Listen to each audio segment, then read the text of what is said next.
Le budget 2026, l'Assemblée doit achever ses débats sur le projet de loi de finances ce dimanche. En attendant, le Sénat, lui, entame aujourd'hui l'examen de celui de la sécurité sociale. Oui, l'occasion pour les sénateurs de droite majoritaires de tenter de rétablir la réforme des retraites suspendue par les députés au risque d'anéantir toute chance de compromis final au Parlement. Les débats budgétaires qui ont multiplié les nouvelles taxes et ce n'est pas fini. Voilà que la taxe foncière va augmenter pour plus de 7 millions de logements. Conséquence d'une décision de Bercy qui prévoit une mise à jour des critères de calcul concernant les éléments de confort d'un logement. Alors par confort, on entend des choses qui nous semblent élémentaires, l'accès à l'eau courante ou presque banal, le fait par exemple d'avoir une baignoire, une hausse de 63 € en moyenne selon nos confrères du Parisien, alors que le montant des taxes foncières a déjà régulièrement augmenté ces dernières années, Aurélien Fleureau. C'est une petite mise à jour qui va rapporter gros. L'administration fiscale calcule la taxe foncière qui est due par un propriétaire en prenant en compte la superficie bien sûr, mais aussi différents critères appelés critères de confort.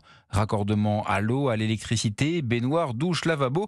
Et 50 ans après l'instauration de ces critères, Bercy estime désormais que 7,4 millions de logements supplémentaires possèdent ces éléments de confort et imposera donc de fait une augmentation pour la taxe foncière 2026.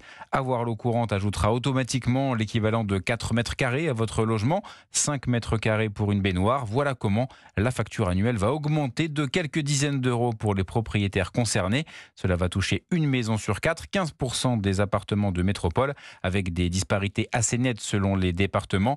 60% des logements se verront réévalués en Haute-Corse par exemple. Ce sera autour de 10% dans les Pays de la Loire ou en Isère. Aurélien Fleureau du service économie d'Europe 1.